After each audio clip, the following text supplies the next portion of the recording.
I'm Joshua Bardwell. And I'm Drib. Today we're in Sarasota, Florida, where we just held quad camp. It was awesome, and we've been enjoying this amazing weather and some great spots to fly. We're gonna be counting, I don't know if we're counting down or we're just vaguely counting. We're counting. We're doing the 5 most iconic FPV spots ever! Number 5.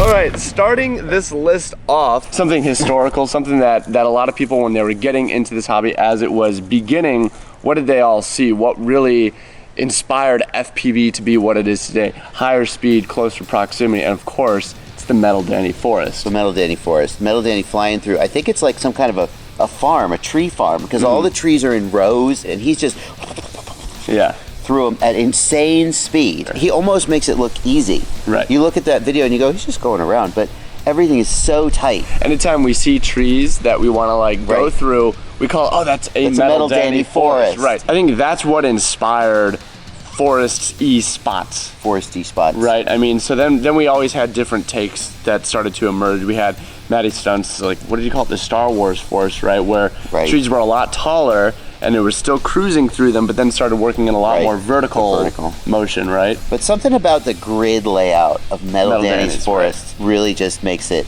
And even so, like we said, we continue to call them MetallDanny. Oh, we're driving by and there's a bunch of trees. MetallDanny Forest, let's hit it! Number 4.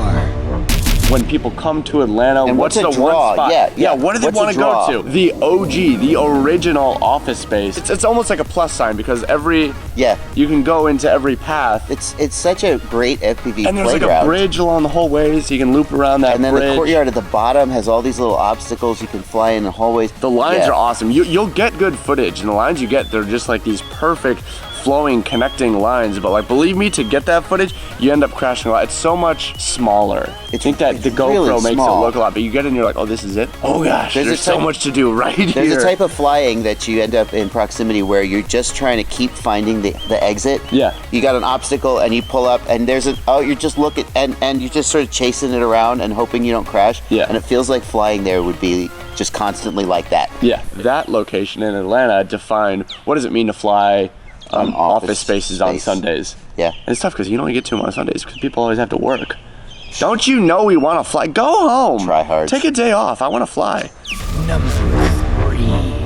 Number 3 on the list. Going up to Canada. Because Matty Stuntz, he defined so much of the backwards putting Matty on another one of these lists? I know. Yeah, I mean, but Matty I'm a fanboy. Matty is so awesome and has defined so many iconic moves. That sounds sarcastic. Now, I really do like flying under the bridge. Matty, I think, defined flying under tall bridges. I know people had cruised under bridges, but he was the first one. He was the first one. Oh, I'm going backwards along it. He made it look like a floor up top. He's like, exactly. He really defined using all of the space, all of the surfaces.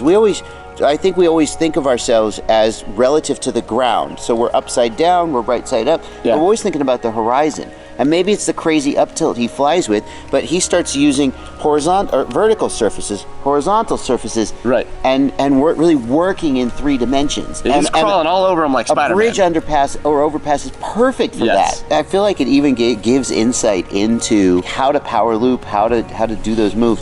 You know, as long as you have a reference point, it's actually kind of having easier always a frame of reference to figure it out. How you're flying, right? Because you never, you go power loop a tree.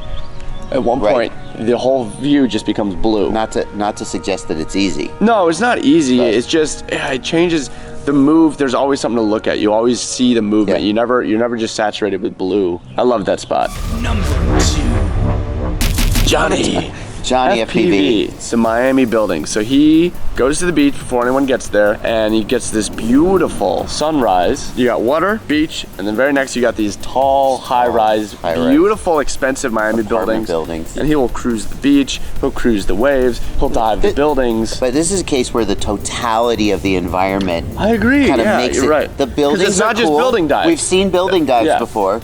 There's the buildings, the bridge, and the ocean, which adds sort of an element of danger. Because he's not afraid to fly out over the ocean, right? And lose his quad. No, he'll crash in that nature juice. Yeah, he doesn't care. And that's exactly what you're saying. My complaint with building dives almost is that a lot of people approach building dives. Oh, there's a building I want to fly. They go up and they go down, they go up and they go down. And they don't think about how could I link that building dive into another line? How could I come out of that dive and go right into something else? Johnny doesn't have that problem. No, he doesn't. He just knows I'm gonna dive down and then I'm gonna be cruising right over that sand, right into the sunset. I'm gonna use those waves. I'm gonna use all those natural textures. Number 1.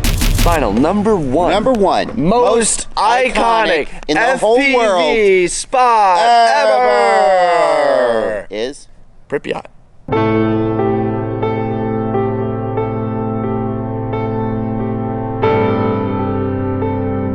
It feels a little bit self-serving, but hey, I didn't go. You didn't actually go. This is before our time here. We can. I mean, Pripyat. I'm gonna talk about it. Pripyat's not just an epic FPV location. That's exactly it's why an it has to be on this list. Yes. Period location. Mm-hmm. It is. There's so much history, and I think that's what makes it so cool to see flying there, is because there've been tons of photographers and documentarians and things like that have gone to that location and used it for their work.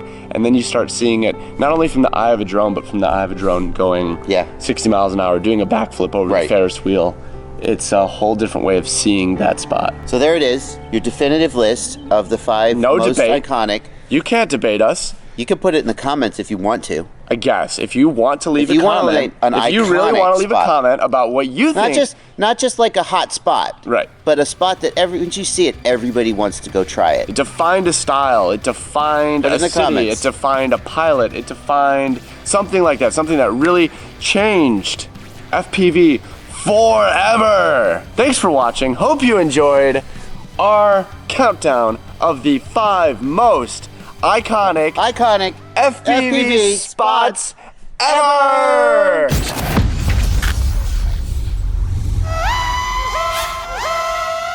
Action. I'm Joshua Bardwell. And I'm Drib. Today, I don't know why I thought you just knew, but I wanted you to say you're gonna learn something. No.